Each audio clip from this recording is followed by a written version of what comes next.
السلام عليكم، ازيكم يا حبايب قلبي؟ اللهم صل وسلم وبارك على سيدنا محمد وعلى اله وصحبه اجمعين.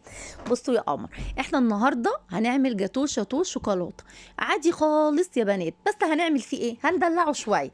احنا اتفقنا ان الجاتوه شاتوه مكمل معانا كتير بطرق كتير واشكال مختلفه، من ضمنهم الطريقه القمر دي.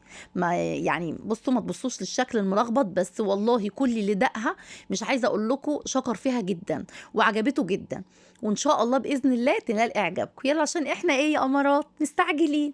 بصي يا قمر، هاتي شفشق الخلاط بتاعك وهنحط فيه كوبايه حليب، كوبايه سكر، تمام، 3 معالق كاكاو، اي كاكاو خام محلى، اي كاكاو، وهنحط معلقه كبيره قهوه سريعه الذوبان اي نوع، ومعلقتين يا بنات كريم، معلقتين لبن بودر لو متاح، مش متاح ما يهمكيش خالص، انا بحب اعزز الطعم قوي يعني. هنضربهم كويس جدا، وهننزل بسرسوب من الزيت، معانا كوبايه من الزيت هننزل بيها سرسوب كده يا بنات، عشان نقدر نتحكم في القوام. انا مش عايزاه تقيل ومش عايزاه خفيف، عايزاه وسط كده. هنشيل منه كوبايه وهننزل بقى، خلاص هنركنها على جنب الكوبايه. هننزل ببيضتين بدرجه حراره الغرفه، معاهم كيسين فانيليا بودر او نص معلقه فانيليا سايله، ومعاهم معلقه خل كبيره، وهنضربهم كويس جدا يا بنات. وهننزل بقى في البوله بتاعتنا بالخليط الجميل ده، وهنجيب كوبايه ونص دقيق هننخلهم نخلا حلو قوي يعني كده، وهنحط عليهم كيس كيك شيف او كيس بيكنج باودر اللي يريحك او المتاح عندك يعني.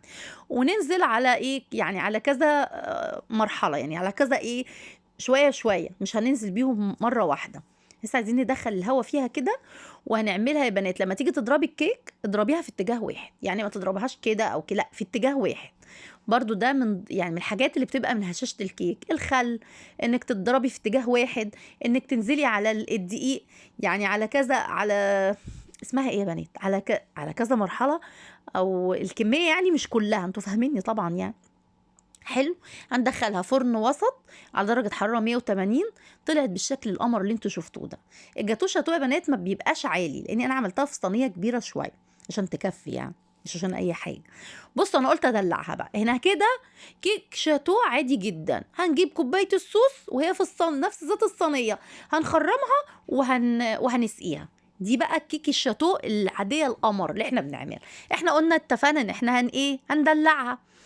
سبتها لما هديت يعني ما باتتش، وقسمتها يا بنات نصين زي ما انتم شايفينها كده، اتقسمت. بصوا كانت طريه يا بنات، وكانت هشه والله وجميله، رغم انها ما كانتش مرتفعه قوي، بس كانت هشه وجميله قوي يا بنات. جبت بقى معلقتين من الصوص، افتكروا كوبايه الصوص اللي احنا راكنينها على جنب، خدت منها معلقتين على نص كوبايه حليب ودوبتهم كده، وقلت اسقيها كده عشان تبقى طريه وجوسي كده. وجبت نص كوبايه كريم شانتيه، نص كوبايه بس والله، وعملتها بنص كوبايه ماء مثلج، او يعني ماء ساقع يعني، ميه ساقعه يا بنات، وضربتها كويس جدا. طبعا احنا يعني عملنا الكريم شانتيه كتير في فيديوهات كتير يعني، تضربيها كويس جدا. ورحت قسمناها من النص ورحت حشيها، وبقيت الكريم شانتيه زي ما انتوا شفتوا كده طريقه عشوائيه، ورحت ايه موزعه على الكيكه كلها. ورحت هنا جايبه، انا مش عايزاكم تغلطوا بقى نفس غلطتي هنا، ورحت جايبه كوبايه الصوص اللي احنا راكنينها ودلقتها هنا. بصوا هنا بقى كانت الغلطه، ان انا ما سبتهاش في الصينيه وحطيت عليها الصوص، عشان كان ايه، نزل شويه في الجناب يعني، هو مش هينزل كله، انتوا ما شاء الله كانت الكوبايه بتنزل كده في الجناب، بس انا بقول لكم عشان اللخبطه واللحوسه واللعبكه يعني. بس كده. وسبت شويه كريم شانتيه زي ما انتم شايفين، وعملت خطوط بالعرض، وجبت خله الشيش او اي خله عندك، ورحت جايه رايح جاي رايح جاي.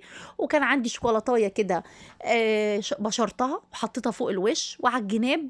والله يا بنات كانت تحفه، والله والله كل اللي دقوها قالوا فعلا يعني جاتوه، تورته يعني، كانت حاله حلوه جدا، حاله طعمه حلو، وهو تغيير وبقى اقل التكاليف. هو مش طبعا، بصوا ما فيش حاجه، مش هنكذب وهنقول اقل التكاليف، وما فيش حاجه دلوقتي مش مكلفه.